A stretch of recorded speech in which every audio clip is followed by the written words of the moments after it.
Stipend. Stipend શબ્દનો અર્થ મુદતબંધી વેતન, વૃત્તિકા, શિષ્યવૃત્તિ, પેન્શન, નિમણૂક, પગાર અથવા ખર્ચ તરીકે ચૂકવવામાં આવતી નિયમિત રકમ થાય છે.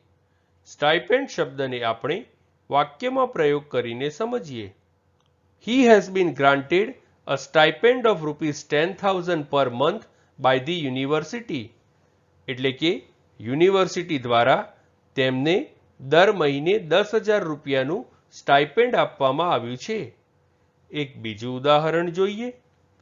Our company offers a monthly stipend of ₹5,000.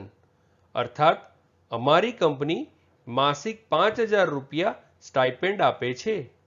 Friends, channel ઉપર બીજી વિડીયો છે જે તમે જોઈ શકો છો અને ચેનલને લાઈક, શેર, સબસ્ક્રાઇબ અને કોમેન્ટ કરવાનું ભૂલશો નહીં. Thank you.